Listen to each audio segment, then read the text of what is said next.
আসসালামু আলাইকুম। Solar power BD থেকে আমি মোহাম্মদ নাহিদ হাসান। আজকে আপনাদের সাথে নিয়ে আমরা একটি 3500 ওয়াটের সোলার সেটআপ করতে যাচ্ছি, যেটি হইতেছে আপনার বিস্তারিত সহকারে থাকবে। এই জায়গায় প্রাইস সহ মেনশন করা থাকবে, কী ধরনের সেটআপ করা উচিত, কোন ধরনের সেটআপ করলে আপনি বেশি লাভবান হবেন, আর 3500 ওয়াট দিয়ে আপনি কী কী চালাইতে পারবেন, সব কিছু সহকারে আজকের ভিডিওটি শুরু করতে যাচ্ছি। যাই হোক, প্রথমে আমরা আমাদের ইনভার্টার সিলেক্ট করব। বাংলাদেশে ইনভার্টার সিলেক্টের ক্ষেত্রে মানুষ অনেক সমস্যার সম্মুখীন হন, যে হাইব্রিড ইনভার্টার আপনি অন গ্রিড নেবেন নাকি অফ গ্রিড নেবেন। যারা অন গ্রিড অফ গ্রিড সম্পর্কে জানেন না তাদেরকে বলে নিই। অন গ্রিড হইতেছে আপনার যে বিদ্যুৎ আপনি তৈরি করতেছেন সোলারের মাধ্যমে, এই বিদ্যুৎ তৈরি করার পরে আপনার বিদ্যুতের যে বাড়তি অংশটুকু থাকে এগুলো আপনি সরকারের কাছে নেট মিটারিং করে বিক্রি করতে পারবেন। এটা হইতেছে অন গ্রিড হাইব্রিড ইনভার্টার, যেটা আছে অন গ্রিড ইনভার্টার, এটির মাধ্যমে আপনি করতে পারবেন। আর অফ গ্রিড ইনভার্টার হইতেছে আপনি সব কিছু চলবে কিন্তু আপনার নেট মিটারিং করতে পারবেন না, তার মানে আপনি সরকারের কাছে বিদ্যুৎ বিক্রি করতে পারবেন না। যেহেতু আজকে আমরা 3.5 কিলোওয়াটের একটি সেট আপ করতেছি, আমাদের ইনভার্টার সিলেক্ট করা লাগবে। সেই ক্ষেত্রে আমরা কোন ধরনের ইনভার্টারটা সিলেক্ট করব, আমার পরামর্শ থাকবে আপনাদের কাছে যে আপনারা যে এই অফ গ্রিড ইনভার্টার আছে এটি সিলেক্ট করবেন। কেন আমরা অফ গ্রিড ইনভার্টার সিলেক্ট করলাম? অফ গ্রিড অন গ্রিড ইনভার্টারের মধ্যে দামের একটা বিশাল তফাৎ থাকে, যার কারণে আমরা অফ গ্রিড ইনভার্টার সিলেক্ট করব। যারা বলে নেট মিটারিং করব সেই ক্ষেত্রে তো আমি লাভবান হব, সেই ক্ষেত্রে আমি একটু বেশি টাকাতে নিলেও আমার কোনো সমস্যা হইতেছে না, তাদের জন্য এখন আমি বিস্তারিত কথাগুলো বলি। বিস্তারিত হইতেছে, আপনি একটা 3 কিলোওয়াটের হাইব্রিড ইনভার্টার দিয়ে আপনি যদি নেট মিটারিং করেন, আপনি 25 বছরে সর্বোচ্চ লাভ করতে পারবেন 1,11,000 টাকা। কিন্তু আপনার ইনভার্টার দুটোর তফাৎ থাকে প্রায় 55,000 টাকা, প্রাইসের মধ্যে তফাৎ থাকে শুধু 55,000 টাকা। তাছাড়া আপনার নেট মিটারিংয়ের জন্য এক্সট্রা সোলার প্যানেল লাগবে, কারণ আমরা আমাদের সেটআপটিতে 3,500 ওয়াটের সোলার প্যানেল ব্যবহার করব। কিন্তু যখন আপনি এটা নেট মিটারিং করবেন সেই সময় আপনার 4,500 ওয়াটের সোলার প্যানেল ব্যবহার করা লাগবে। সেই ক্ষেত্রে আপনার খরচ হবে আরও গিয়ে 30,000 টাকা। ধরেন আপনার টোটাল খরচ হতে পারে 85,000 টাকার আশেপাশে। 85,000 টাকা আশেপাশে খরচ করে আপনি 25 বছর পরে আপনি মুনাফা পাইতেছেন 1,11,000 টাকা। আমার মনে হয় এটি করা মোটেই উচিত নয়। তাছাড়া আরও নেট মিটারিং করার এক্সট্রা কস্টিং তো আছেই। যাই হোক, আমরা তাহলে সিলেক্ট করতেছি অফগ্রিড একটি ইনভার্টার। অফগ্রিড ইনভার্টারটি কোনটি? আমাদের গ্রোওয়াটের 3.5 কিলোওয়াটের একটি অফগ্রিড ইনভার্টার, যেটির বাজার মূল্য আমরা নির্ধারণ করেছি 40,000 টাকা। এটি মার্কেটে বিভিন্নজন বিভিন্ন রকম প্রাইসে বিক্রি করে। যাই হোক, আমরা এটি 40,000 টাকা বিক্রি করতেছি। বাংলাদেশ তো আসলে ভাই চুরের দেশ, এই দেশে বিভিন্ন রকম প্রোডাক্ট হয়, কম দামি হয়, বেশি দামি হয়, কেউ বেশি দামে বিক্রি করে, বিভিন্ন রকম চাটকদার কথা বলে, মানে পণ্য বিক্রি করার চেষ্টা করে। যাই হোক, ওই কথাগুলো পরবর্তীতে আরও বিস্তারিতভাবে ভিডিওর মাঝখানে কথা বলার চেষ্টা করব। এখন আমরা সামনের দিকে এগিয়ে যাই। আমরা সিলেক্ট করেছি আমরা 3500 ওয়াটের গ্রোওয়াটের একটি হাইব্রিড ইনভার্টার। এরপরে আমরা ব্যাটারিতে চলে আসি। বাংলাদেশে ভাই, বাংলাদেশে কত রকম বিজ্ঞানী আছে এটা বলার মতো না। লিথিয়াম ব্যাটারি ভালো না, লিথিয়াম ব্যাটারি ব্রাস্ট করে, লিথিয়াম ব্যাটারি অল্প দিনে নষ্ট হয়ে যায়, এরকম অনেক অনেক অনেক কথা শুনি। লিথিয়াম ব্যাটারি অনেক দাম বেশি, এরকম অনেক কিছু বলে মানুষ। যাই হোক, আমরা সিলেক্ট করব লিথিয়াম ব্যাটারি। কেন আমরা লিথিয়াম ব্যাটারি ব্যবহার করব? লিথিয়াম ব্যাটারি ব্যবহার করব এর পিছনে অনেকগুলো কারণ আছে। আমাদের লিথিয়াম ব্যাটারির একমাত্র এই প্রতিদ্বন্দ্বী বলা চলে লিড অ্যাসিড ব্যাটারি। আমাদের যে পাউডার ব্যাটারি আছে এটাকে কোনো প্রতিদ্বন্দ্বী ধরবো না, কারণ এটা বেশি দিন ব্যাকআপ দেয় না, অল্প দিনই নষ্ট হয়ে যায়। যার কারণে আমাদের হাতে অপশন আছে দুইটা, একটা লিড অ্যাসিড, একটি হইতেছে লিথিয়াম ব্যাটারি। এখন লিথিয়াম ব্যাটারি নিয়ে বাংলাদেশে তো জানেনই অনেক সমস্যা, লিথিয়াম ব্যাটারি ব্রাশ করে, এই সমস্যা এই সমস্যা, আসলে এগুলো মানুষে অনেক আলোচনা করে। যাই হোক, লিথিয়াম ব্যাটারি কি আসলে ব্রাস্ট করে? লিথিয়াম ব্যাটারি কি আসলে আগুন লেগে যায়? আসলে না। এটা প্রপারভাবে মেনটেনেন্স করলে, ভালো কোম্পানির ব্যাটারি হলে এটা কখনোই ব্রাস্ট করে না, কখনো আগুন লাগে না। ধরুন একটা লিথিয়াম ব্যাটারি কখন আগুন লাগে, কখন ব্রাস্ট হয়? এই জায়গায় আবার দুইটা ভাগ আছে, একটা লিথিয়াম আয়ন, একটা লিথিয়াম ফসফেট। যেটি লিথিয়াম ফসফেট, যেটা এলএমপি ব্যাটারি বলি আমরা, এটা কখনোই ব্রাস্ট করে না, কখনো আগুনও লাগে না। কিন্তু যেটা লিথিয়াম আয়ন আছে এটা ব্রাস্ট করে। এটা ব্রাস্ট করার পিছনে অনেকগুলো কারণ আছে। এক হইতেছে এটা যখন ওভারচার্জ করা হয় সেই সময় ব্রাস্ট করে, আর হইতেছে যখন এটার মধ্যে পানি ঢুকে, ব্যাটারির ভিতরে পানি ঢুকে, তখনই এটা হইতেছে আপনার আগুন লেগে যায়। যাই হোক, আমরা লিথিয়াম ব্যাটারি আগুন লাগে না এই বিষয়ে শতভাগ শিওর। এটি যদি প্রপারভাবে মেনটেন করা হয় তাহলে এই ব্যাটারিতে কোনো প্রকার আগুন লাগে না। আর লিড অ্যাসিড ব্যাটারি, লিথিয়াম ব্যাটারির মধ্যে মূল পার্থক্য হইতেছে চার্জিংয়ের বিষয়ে। একটি লিথিয়াম ব্যাটারি চার্জ হতে 1 থেকে 1.5 ঘন্টায় ফুল চার্জ হয়ে যেতে পারে, কিন্তু দেখা যাইতেছে একটি lead acid battery full charge হতে 6 ঘন্টা 8 ঘন্টা টাইম লেগে যায়। দেখা যাচ্ছে আমার সোলার থেকে আউটপুট আসতেছে 3500 ওয়াট, প্যানেল থেকে ধরুন 3000 ওয়াট আউটপুট আসতেছে, ওই 3000 ওয়াটে আমার লিথিয়াম ব্যাটারিটি চার্জ হতে পারবে। কিন্তু যখন আমি ওই জায়গায় পানির ব্যাটারি লাগাইতেছি, ওই কি 3000 ওয়াটে আরও চার্জ হতে পারবে? আমার মনে হয় না। তাছাড়া লিড অ্যাসিড ব্যাটারি, আপনি এটার যে ধরেন একটা লিড অ্যাসিড ব্যাটারি 200 এম্পিয়ার আর একটা লিথিয়াম ব্যাটারি 200 এম্পিয়ার, আপনি লিথিয়াম ব্যাটারি 200 এম্পিয়ার সম্পূর্ণ ব্যবহার করতে পারবেন, কিন্তু লিড অ্যাসিড ব্যাটারির 200 এম্পিয়ার সম্পূর্ণ ব্যবহার করতে পারবেন না। আপনি লিথিয়াম ব্যাটারি ধরেন 100% ধরে হিসাব করি, 100%ই ব্যবহার করতে পারবেন 100%, কিন্তু লিড অ্যাসিড ব্যাটারি আপনি ব্যবহার করতে পারবেন ধরেন 60%, 60%, 50% এরকম ব্যবহার করতে পারবেন, তার উপরে আপনি ব্যবহার করতে পারবেন না। তাছাড়া লিথিয়াম ব্যাটারি প্রচুর পরিমাণে প্রেশার দিতে পারে, ধরেন এটা দিয়ে আপনি সর্বোচ্চ আউটপুটটা বের করে নিয়ে আসতে পারবেন, কিন্তু লিড অ্যাসিড ব্যাটারির ক্ষেত্রে এরকম কিছু করতে পারবেন না। আরেকটা সবথেকে বড় যেই কারণ সেটা হইতেছে লং টাইম ব্যাকআপ, মানে লাইফ টাইম বেশি কীরকম? আপনার একটা লিথিয়াম ব্যাটারি 6000 সাইকেল, 6000 সাইকেলের ব্যাটারি আপনি যদি দিনে একবার করে ডিসচার্জ করেন তাহলে 6000 দিন আপনি চালাতে পারবেন। দেখা যাইতেছে একটা লিথিয়াম ব্যাটারি দিয়ে আমি দেখেছি 15 বছর 20 বছর পর্যন্ত এটি চালানো যায়।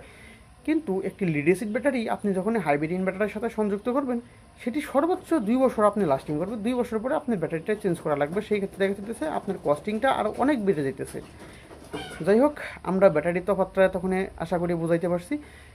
এখন আমরা ব্যাটারি সিলেক্ট করব আমাদের সেটআপের জন্য। আমরা কোন ব্যাটারিটি নিতেছি আমাদের সেটআপের জন্য? আমি নিতেছি এলবি টপসনের 51.2 ভোল্টের একটি লিথিয়াম ব্যাটারি, যেটি 6000 সাইকেলের। এটির প্রাইস হইতেছে আমাদের কাছে 85,000 টাকা। এটি র্যাক মাউন্ট ব্যাটারি। কেন আমরা এই ব্যাটারি সিলেক্ট করলাম? এই ব্যাটারি সিলেক্ট করার পিছনে কারণ হইতেছে এটি বাজারে অন্যান্য ব্যাটারি থেকে একটু প্রাইস কম। আমাদের এই ব্যাটারি দিয়ে আমরা 4টা ফ্যান 12 ঘন্টার মতো অনায়াসে চালাতে পারবো, সেই সাথে কয়েকটা লাইটও যদি দিই আমাদের কোনো অসুবিধা হবে না। আশা করি বুঝতে পারছেন, আপনারা রাত্রিবেলায় 12 ঘন্টা চালাতে পারবেন এই ব্যাটারি দিয়ে 4টি ফ্যান, এবং সাথে কয়েকটি লাইটও চালাতে পারবেন, অসুবিধা হবে না। তাছাড়া যদি আপনি চিন্তা করেন না আমার একটু ব্যাকআপ টাইম কম, আমি একটা মোটর চালাবো কিছুক্ষণের জন্য, রাত্রিবেলায় পানি এই ট্যাঙ্কি বোঝাই করবো, এরকম কোনো সমস্যা হবে না। যাই হোক, এটির মধ্যে আপনারা 5.5 কিলোওয়াট পর্যন্ত লোড দিতে পারবেন, মানে 5500 ওয়াট পর্যন্ত আপনারা লোড দিতে পারবেন একসাথে। আমাদের ব্যাটারি সিলেক্ট হয়ে গেল। এরপরে আমরা সিলেক্ট করব সোলার প্যানেল। সোলার প্যানেলে আসে বাংলাদেশে একটি হজবরল অবস্থা। হজবরল কেন বললাম? বাংলাদেশে সোলার প্যানেলের কোনো অভাব নাই, বিভিন্ন কোম্পানির সোলার প্যানেল, এই প্রাইস ওই প্রাইস, কেউ বলতেছে 20 টাকা, কেউ 18 টাকা, কেউ 22 টাকা। কোনটা নেবো ভাই? আমার যে 18 টাকা দিতেছে ওইটা নেবো, না 22 টাকা দিতেছে ওইটা নেবো? আসলে আমি বলবো আপনি একটু বুঝেন, ভালো করে বুঝেন আপনার জন্য কোন সোলার প্যানেলটি দরকার। ভাই আমার কথা একটু আটকে আটকে যাইতেছে, আশেপাশে অনেক নয়েজ আছে, কেউ কিছু মনে করেন না, ভিডিওটা দেখেন, আশা করি আপনার কাজে লাগবে। যাই হোক, আমরা যে সোলার প্যানেল নির্ধারণ করবো, সোলার প্যানেলটি আসলে কোনটি ভালো, একটি ভালো সোলার প্যানেলে কী কী গুণ থাকে আসেন জেনে নিই। একটি ভালো সোলার প্যানেলে কী কী গুণ থাকা আবশ্যক। প্রথম গুণ, আপনার সোলার প্যানেলটি হতে হবে মনো কি? সোলার প্যানেল দুই ধরনের, এই ধরেন কেমিক্যাল দিয়ে তৈরি, মনোক্রিস্টালাইন আর একটা হচ্ছে পলিক্রিস্টালাইন। এখন মনোক্রিস্টালাইন কি, পলিক্রিস্টালাইন কি, এটা বিস্তারিত আসলে এভাবে ভিডিওর মধ্যে আলোচনা করা সম্ভব না। এরপরে আমরা নেব বাইফেশিয়াল কি? বাইফেশিয়াল হইতেছে সোলার প্যানেলের সেল উপরের সাইডেও থাকে, নিচের সাইডেও থাকে। এই বাইফেশিয়াল থাকলে আপনার লাভ কী? ধরেন আপনার সোলার প্যানেল হইতেছে 100 ওয়াট, কিন্তু বাইফেশিয়াল নিলে আপনি 25% এক্সট্রা পর্যন্ত আপনি মানে এটা থেকে ইফিসিয়েন্সি পাবেন, বেশি বিদ্যুৎ উৎপন্ন করতে সক্ষম 25%। এটা ধরেন আপনার 100 ওয়াট প্যানেল যদি বাইফেশিয়াল থাকে তাহলে সেটি 125 ওয়াট বিদ্যুৎ উৎপন্ন করতে সক্ষম। যদিও একটা 100 ওয়াট সোলার প্যানেল 100 ওয়াট বিদ্যুৎ উৎপন্ন করে না, কিছু কম করে, এটা অনেক হিসাব নিকাশ আছে, যেটা ভিডিওতে বিস্তারিত বলা সম্ভব নয়, এমনিতেই ভিডিও অনেক লম্বা হয়ে যেতেছে। যাই হোক, তারপরে বাইফেশিয়ালের পরে আমরা নেব হাফ কাট হইতেছে আপনার সোলার প্যানেলটা 2 ভাগে ভাগ করা থাকে। যখন আপনার এক সাইডে রৌদ্র লাগবে আরেক সাইডে রৌদ্র লাগবে না, তখন এটা আউটপুট দেবে। আর যেটা ফুল কাট, যেটা হাফ কাট নেই, সেটাতে হইতেছে এই এক সাইডে যদি রৌদ্র লাগে তাহলে আপনি আউটপুট ওইভাবে পাবেন না, সম্পূর্ণ প্যানেলে আপনার আলো পড়া লাগবে বা রোদ পড়া লাগবে। যাই হোক, আমরা সোলার প্যানেল ব্যবহার করব 620 ওয়াটের। বাইরে বৃষ্টি শুরু হয়ে গেছে ভাই, ভিডিওটা তৈরি করতেছি অনেকক্ষণ যাবৎ, মুখে কথা আটকে পড়ে, তারপরে অনেক সমস্যা। আসলে ওইরকমভাবে ক্যামেরার সামনে ভিডিও বানানো হয় নাই, এর আগে ভিডিও বানাইছি কিন্তু এরকমভাবে বানানো হয় নাই। আমি আর কি ট্রাই করতেছি যে মানুষকে সচেতন করার, একটি ভালো সেট আপ যেন করতে পারে। আসলে একটা হাইব্রিড সেট আপ মানুষ শুরুতে যখন শুরু করে, মানে শুরু করবে চিন্তা করে, তখন আসলে সংবিধায় পড়ে যায়, মানে সমস্যায় পড়ে যায় বিশাল বড়। আসলে কীভাবে সেট আপটা করবে, কী সমস্যা, বিভিন্ন রকম সমস্যা, কোন রকম প্রোডাক্ট নেবে। বাংলাদেশে তো বাটপাড়ার অভাব নেই, চুরির দেশ এই দেশে কী করবে আসলে, কতজনে কত ভোগী ছগি বোঝায়। যাই হোক, সোলার প্যানেল সেট আপ যেটা হাইব্রিড সেট আপ, এটা আসলে জীবনে একবারই করা হয়। যেমন একটা ভালো মানের সেট আপ করলে আপনার পরবর্তীতে আর করা লাগবে না। যখন আপনি এটা ভালো মানের সেট আপ না করতে পারবেন, তখন আপনি এটা অনেক সমস্যা মনে হবে, তখন মনে হবে কী জন্য এত টাকা খরচ করে এই সেট আপটি করলাম। যাই হোক, আমরা আমাদের মূল ভিডিওতে ফিরে আসি। আমরা ব্যবহার করব 625 ওয়াটের জিঙ্কো এন টাইপ। আমি যে গুণগুলো বললাম সবগুলোই আছে আমার এই প্যানেলে। Jinko N type cell, half cut mono bifacial solar panel. এখন আমরা 625 ওয়াটের সোলার প্যানেল ব্যবহার করতেছি 5টা এই জায়গায়। আমাদের সোলার প্যানেলের বর্তমান রেট হতেছে 21 টাকা পার ওয়াট। এখন 21 টাকা পার ওয়াট হিসাব করলে 13,000 টাকার উপরে চলে আসে। যাই হোক, আমরা এটা 13,000 করে রাখতেছি আপনাদের কাছে। আমরা সোলার প্যানেলটি 13,000 করে রাখতেছি। আমার ভিডিওটা অনেক লম্বা হয়ে যেতেছে, তারপরে আপনারা একটু কষ্ট করে দেখবেন। অনেক কথা, বাড়তি কথা বলতেছি, আপনারা একটু রাগ করেন না।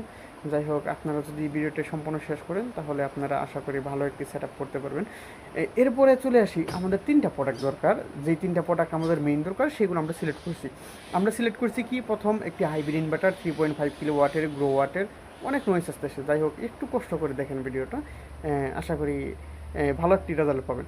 যাই হোক, আমরা সিলেক্ট করেছি 3500 ওয়াটের একটি হাইব্রিড ইনভার্টার। তারপরে সিলেক্ট করেছি আমরা একটি 5.5 কিলো ওয়াটের লিথিয়াম ব্যাটারি। লিথিয়াম ব্যাটারি হতেছে আমাদের এলবি টপসনের 51.2 ভোল্টের লিথিয়াম ব্যাটারি। আর আমাদের যে ইনভার্টার, ভালো মানের ইনভার্টারে সবসময় এই ব্যাটারি ভোল্টেজ একটু বেশি থাকে। যেমন কম দামি যে ইনভার্টার আছে 25,000 টাকার মধ্যে আমাদের একটি ইনভার্টার আছে, আগে ভিডিও করা আছে সুরুটেকের, ওইটা হইতেছে এই 32 ওয়াটের। ওইটার জন্য আমাদের ব্যাটারি দরকার 24 ভোল্টের। কিন্তু যখন একটু ভালো মানের ইনভার্টার দিবেন, মানে একটু দামি ইনভার্টার নেবেন, সেই ক্ষেত্রে আপনার ব্যাটারি ভোল্টেজটা একটু বেশি দরকার হয়। আমাদের ব্যাটারি ভোল্টেজ হইতেছে 48 ভোল্ট, এটা রেটেড ব্যাটারি ভোল্টেজ। সেই জন্য আমাদেরকে জেনিক্স এই এলবি টপসনের ব্যাটারিটা সিলেক্ট করতে হয়েছে। এলবি টপসনের আমাদের এই ব্যাটারির দাম হইতেছে 85,000 টাকা, এবং আমাদের সোলার প্যানেলের দাম হইতেছে 13,000 টাকা করে আমরা রাখতেছি। যদিও একটু বেশি আসে, আপনারা একটু মার্কেট যাচাই করে দেখবেন আমরা কি সর্বনিম্ন প্রাইসে দিতেছি নাকি অন্য জনের মতো একটু বাড়তি প্রাইসে দিতেছি, বিভিন্ন রকম চাটকদার কথাবার্তা বলতেছি, এটা একটু খেয়াল করবেন। আমাদের প্রোডাক্ট মেন যে প্রোডাক্ট, এগুলো আমাদের সিলেক্ট করা শেষ। এখন আমাদের কি প্রোডাক্ট লাগবে, এই 3টা হিসাব করে বাংলাদেশে হাইব্রিড সোলার সিস্টেম হিসাব করা কমপ্লিট হয়ে যায়। কিন্তু না, হাইব্রিড সোলার সিস্টেম এই 3টা প্রোডাক্টে কমপ্লিট হয় না। এরপরে আমাদের আরও অনেকগুলো প্রোডাক্ট লাগে। যেই কী প্রোডাক্ট লাগে, আমাদের দরকার স্ট্রাকচার। আমরা যে সোলার প্যানেলগুলো বসাবো এর জন্য দরকার আমাদের স্ট্রাকচার। আমাদের সোলার প্যানেলের নিরাপত্তা, আমরা যে একটা সেট আপ করতেছি এটা তো অবশ্যই নিরাপত্তা দরকার। এখন বাসা বাড়িতে দেখেন আপনারা বিদ্যুতের নিরাপত্তার জন্য সার্কিট ব্যবহার করে, অনেকে আরসিবি ব্যবহার করে, যাতে ইলেকট্রিক শক থেকে দূরে থাকা যায়। আমাদের সোলার প্যানেলেরও নিরাপত্তা দরকার আছে। আমাদের হাইব্রিড ইনভার্টার, একটি দামি ইনভার্টার, একটি দামি সেট আপ করতেছি, এটা কি নিরাপত্তার দরকার নেই? হ্যাঁ, অবশ্যই নিরাপত্তার দরকার আছে। এই নিরাপত্তার জন্য আমাদের কী করতে হবে, আমাদের এদেরকে সেফটি ডিভাইস অ্যাড করতে হবে। কিছু সেফটি ডিভাইস কি, ডিসি ফিউজ, এসপিডি এবং কি ডিসি সার্কিট ব্রেকার ডিসি সাইডের জন্য, এবং একটি গ্রাউন্ডিং আর্থিং, মানে আর্থিং যেটাকে বলে, এটাকে গ্রাউন্ডে একটি রড পুঁতে একটি গ্রাউন্ডিং মাস্ট করতে হবে ডিসি সাইডের জন্য। এসি সাইডের জন্য সেম, আমার এসি সাইডের জন্য একটি স্পিডি, এসি সাইজের এসি সাইডের জন্য একটি এসি সার্কিট ব্রেকার, এবং কি এসি সাইডের জন্য এসি ফিউজ এটি ব্যবহার করব, এবং এসি সাইডের জন্য আরেকটা গ্রাউন্ডিং ব্যবহার করব। আমাদেরকে হাইব্রিড সেট আপ করলে মাস্ট 2টি গ্রাউন্ডিং ব্যবহার করতেই হবে। এটা হইতেছে একটি খরচের বিষয়। আমাদের সেফটি ডিভাইস, তারপরে হইতেছে আমাদের কেবল, স্ট্রাকচার এবং ইনস্টলেশন চার্জ। ভাই আমি আবারও বলি ইনস্টলেশন চার্জের কথা। ইনস্টলেশন চার্জের কথা কেন বলতেছি, অনেকে দেখবেন যে হাইব্রিড ইনভার্টার সেট আপ করতেছে কিন্তু ইনস্টলেশন চার্জ নেয় না, কিন্তু আমি ইনস্টলেশন চার্জ নিই। কেন নিই? একটি ভালো মানের লুক দিয়ে একটি সেট আপ করতে গেলে অবশ্যই তাকে টাকা দেওয়া লাগবে। এই টাকাটি কে দিবে আসলে, এই টাকাটি কে দেয়? আপনি অন্যান্য সেট আপে দেখবেন এটি যেভাবেই হোক হাইড করা থাকে, যে এটি অ্যাড করা হয় না, এই করা হয়, সেই করা হয়, কিন্তু এটা আসলে কীভাবে অ্যাড করা থাকে, আসলে এটা অ্যাড করা হয় পরবর্তীতে বিভিন্ন মাধ্যমে বিভিন্ন কিছুর সাথে। যেমন ধরেন আপনার একটা ইনভার্টার আপনি সেট আপ যখন করবেন, ইনভার্টার সেট আপের করার জন্য যখন আপনি একজনের কাছে লিস্ট যাবেন, তখন আপনার 3টা প্রোডাক্টের দাম নেবে। কিন্তু বাকি যে জিনিসগুলো আছে স্ট্রাকচার, এটার খরচ পরবর্তীতে বলবে, স্ট্রাকচারের খরচ আলাদা, তারপরে হইতেছে কেবল খরচ আলাদা, আপনার যে লাগানোর যে কস্টিং আপনার বা ইনস্টলেশন চার্জ এটাও আলাদা, এবং পরবর্তীতে উনি গাড়ি ভাড়া যেটা হচ্ছে ডেলিভারি চার্জ এটাও অ্যাড করবে। কিন্তু আমি একবার ওপেনলি বলে দিই, এগুলোর জন্য যে খরচটা ওইটাও আমি একবারে সহ হিসাব করে দিতেছি আপনাদেরকে, যার কারণে আপনাদেরকে বোঝার মানে বোঝার সুবিধা হবে। এখন আসলে একটা হাইব্রিড সেটআপের স্ট্রাকচার হইতেছে বিভিন্ন প্রকারভেদ হয়ে থাকে। স্ট্রাকচার হইতেছে প্রকারভেদ কীরকম, ধরেন আপনার বাসার ছাদের উপর ডিপেন্ড করে আপনার স্ট্রাকচারটা কীরকম হবে। আপনার ছাদ যদি মানে আমাদেরকে দেখান, তারপরে আমরা বলতে পারবো স্ট্রাকচারের খরচ আসলে কত। একরকম লুক হইতেছে, তারা চায় যে হাইব্রিড ইনভার্টার সেট আপ করছে, স্ট্রাকচার বানাইছে, এখন হইতেছে ছাদের ওনার ইনভার্টারগুলো, সরি ইনভার্টার না, ওনার সোলারগুলো এতটুকু উঁচু থাকবে যে উনি ওই সোলারের নিচ দিয়ে হাঁটাচলা করতে পারবে। আর অনেকে আছে ছাদের সাথে লাগিয়ে রাখে, ছাদ থেকে 1 ফিট 2 ফিট 3 ফিট উঁচুতে রাখে, সেই ক্ষেত্রে স্ট্রাকচারের খরচটা একটু কম আসে। যাই হোক, আমি যে সেট আপগুলো করি, আমি বেশিরভাগ আপনাদের সাজেস্ট করব আপনাদের যে সিঁড়িঘরটা থাকে সিঁড়িঘরের উপরে সেট আপটা করবেন। যেহেতু 3500 ওয়াট 3000 ওয়াট প্যানেল, এটা ইজিলি আপনারা করতে পারবেন। 3500 ওয়াট প্যানেলের একটি সেট আপ আপনারা যদি সিঁড়িঘরের উপরে করেন, সেই ক্ষেত্রে দেখা যাচ্ছে আপনার স্ট্রাকচার খরচটা অনেকটাই কম আসবে। স্ট্রাকচার খরচ এবং আমাদের যে ইনস্টলেশন চার্জ, এইটার চার্জ ধরেছি আমরা 15,000 টাকা। জিনিসটা ভালো করে খেয়াল করবেন। আমার কথা অনেক এলোমেলো আছে, কিন্তু মানে আমাকে ফোন করবেন, আপনার যে কোনো মানে প্রয়োজনে আপনারা ফোন করবেন, আমি আশা করি আর সুন্দর করে বোঝাই বলতে পারবো আপনাদের। আমাদের এই জায়গায় স্ট্রাকচার প্লাস হইতেছে ইনস্টলেশন চার্জ হইতেছে 15,000 টাকা আমরা নিতেছি। আমাদের সেফটি ডিভাইস আর হচ্ছে আমাদের কেবল, এই দুটার দাম নিতেছি আমরা 15,000 টাকা। আমরা কেবল ব্যবহার করতেছি 4 আরামের কেবল ব্যবহার করতেছি আমরা, যেটা ফ্লেক্সিবল কেবল আছে ডিসি সাইডের, ডিসি কেবল যেটা আছে ওইটা ব্যবহার করতেছি। আশা করি আপনাদের বোঝাইতে পারছি। তাহলে অনেকক্ষণ ভিডিও আসলে কথা বললাম, অনেক এলোমেলো কথা হয়েছে, অনেক কিছু হয়েছে, সেগুলো আসলে ক্ষমা সুন্দর দৃষ্টিতে দেখবেন। নতুন নতুন ভিডিও বানাই তো, যার কারণে আসলে ওইরকমভাবে ওই কথাগুলো বলতে পারে না। যাই হোক, আমাদের মূল সেট আপের যে আমাদের খরচটা, এটা চলেন এক নাগাদে হিসাব করি। এক নাগাদে হিসাব করতে আমাদের যে হাইব্রিড ইনভার্টার 3500 ওয়াটের, এটার দাম হইতেছে আমার 40,000 টাকা। তারপরে আমরা যে ব্যাটারি ব্যবহার করতেছি এলবিটি অপশনের এই 51.2 ভোল্ট, এই ব্যাটারির দাম হইতেছে আমাদের 85,000 টাকা। 85,000 টাকা যে ব্যাটারি ব্যবহার করতেছি, এটা আবার বলে নিই, আমি বলছি কিনা ভিডিওতে আগে মনে নাই, তারপরে বলে নিই, এই ব্যাটারিটি হইতেছে আমাদের এই র্যাক মাউন্ট ব্যাটারি ব্যবহার করতেছি। তারপরে আমরা যে আমাদের সোলার প্যানেল ব্যবহার করতেছি, সোলার প্যানেল হইতেছে 625 ওয়াটের, প্রত্যেকটা প্যানেলের দাম আমরা 13,000 টাকা করে রাখছি। এরপরে আমরা ব্যবহার করতেছি আমাদের সেফটি ডিভাইস ব্যবহার করতেছি আমরা, সেফটি ডিভাইস প্লাস হইতেছে আমাদের কেবল, এটা হইতেছে 15,000 টাকা। আর হইতেছে ইনস্টলেশন চার্জ, আর হইতেছে আমাদের স্ট্রাকচার, এটার দাম হইতেছে 15,000 টাকা। আশা করি মার্কেটে সবথেকে কম দামে আসলে এই হিসাবগুলো করে দিছি আপনাদের। আরও কম দামি সেট আপ আছে আমাদের কাছে, এগুলো আপনি আমাদের চ্যানেলে ঘুরলে দেখতে পারবেন। যাই হোক, এই জায়গায় আমাদের টোটাল কস্টিং কত আসতেছে, আসলে ভিডিওর সবই স্ক্রিপ্ট কিছু কিছু লিখে নিয়েছি, তারপরে মুখস্থ করে নিয়েছি। আমাদের টোটাল কস্টিং আসে আসলে 1,20,000 টাকা, 2,20,000 টাকা। এখন 2,20,000 টাকায় কী কী থাকতেছে, এই জায়গায় হচ্ছে 5টি সোলার প্যানেল থাকতেছে। এই জিনিসটা হয়তো আমি ভেঙে বলে দিই, এই জায়গায় আমাদের 5টি সোলার প্যানেল থাকতেছে 625 ওয়াটের, আর সব কিছু বলাই হয়েছে আপনাদের। এই সেট আপটির দাম হইতেছে 2,20,000 টাকা। এই জায়গায় একটি চার্জ বাকি আছে, আমি তারপরে বলতেছি একটি চার্জ বাকি আছে। চার্জটা কি, এটা হচ্ছে ডেলিভারি চার্জ। আপনার যে প্রোডাক্টগুলো নিয়ে যাবো, আপনার ঢাকা থেকে আপনার ডেলিভারি চার্জ যত আসে, ধরেন একটি গাড়িতে নিয়ে গেতে যে কয় টাকা খরচ আসে, ওইটা আপনাদের দিতে হবে। এখন ঢাকা থেকে যেতে আপনাদের এলাকায় যে এলাকা থাকবে, ওই এলাকায় আপনি যদি গাড়ি দেন, তাহলে মাশাআল্লাহ কোনো সমস্যা নেই, তাতে আমি সব থেকে বেশি খুশি। কিন্তু আপনি গাড়ি না দিলে আমাদের গাড়ি নিয়ে যাওয়া লাগবে, অবশ্যই সোলার প্যানেল ডেলিভারি দিতে হয় সেফটির সাথে, নইলে সোলার প্যানেলে ক্ষতি হয়ে যাওয়ার সম্ভাবনা থাকে। যাই হোক, আপনার সোলার প্যানেল ডেলিভারি চার্জটা বাদে আমি 2,20,000 টাকায় আপনাদের সম্পূর্ণ সেট আপটি আমি করে দিতে পারবো। 2,20,000 টাকা আপনি 3.5 কিলোওয়াটের একটি হাইব্রিড সেট আপ করতে পারবেন। এটি হচ্ছে একটু ভালো মানের সেট আপ। আপনারা যারা এই 2 HP পানির পাম্প অথবা 1 HP পানির পাম্পের সাথে হচ্ছে 4টা ফ্যান, 4টা সিলিং ফ্যান, কয়েকটা লাইট, একটা টিভি, একটা ফ্রিজ চালাতে চান, তারা অনায়াসে চালাতে পারবেন। সাথে টিসি ক্যামেরা থাকলে এগুলো কোনো সমস্যা না, ওয়াইফাই রাউটার, এগুলো অল্প বিদ্যুৎ কনজিউম করে। যাই হোক, আশা করি আজকের ভিডিওটা আপনাদের ভালো লেগেছে। আসলে আমি নতুন নতুন ভিডিও বানাই, আগে অফলাইনে সেল করতাম, কিন্তু এখন অনলাইনে সেল করার একটা আগ্রহ প্রকাশ করতেছি, যার কারণে অনলাইনে ভিডিও বানাইতেছি, যার কারণে আসলে অনলাইনে আসা। আর আমি চাইতেছি সবার সাথে খোলামেলাভাবে কথা বলে যাতে সেট আপটা মানে সম্পূর্ণ করতে পারি। আর যারা হচ্ছে সেট আপ করতে চায়, কিন্তু যেটা আমার দিয়ে করাবে না, মানে পরিচিত একজন আছে, পরিচিতের জন্য দিয়ে করবে, আসলে পরিচিতের জন্য দিয়ে করা নিয়ে ভালো। কোনো কিছু মানে ভুল ত্রুটি হলে, কোনো কিছু ওয়ারেন্টি ধরা লাগলে ওরা শক্ত করে ধরতে পারবে না, আমার দিয়ে করানো লাগবে, বিষয়টা এরকম না। আপনি যারে ভালো পাবেন তারা দিয়ে করাবেন। যাই হোক, যারা সেট আপ করতে চাইতেছে তাদের জন্য আর কি ভিডিওগুলো বানানো, যাতে আমার একটি ভিডিও থেকে ওনারা সম্পূর্ণ সেট আপটি করতে পারে, মানে সম্পূর্ণ সেট আপ করতে পারে, কী কী খরচ করবে, কীভাবে করবে, এটা যেন বুঝতে পারে। আশা করি আজকের ভিডিওটি আপনাদের ভালো লেগেছে। আমি বিদায় নিতেছি Mohammad Nahid Hasan, solar power BD থেকে। সামনে দেখা হইতেছে আরও নতুন কোনো ভিডিওতে। সে পর্যন্ত সবাই ভালো থাকবেন, সুস্থ থাকবেন, আর যে কোনো প্রয়োজনে আমাকে ফোন করবেন। এটা আমার হোয়াটসঅ্যাপ নাম্বার আমি স্ক্রিনে দিয়ে দিতেছি এবং ডিসক্রিপশনে আমার নাম্বার দেওয়া থাকবে।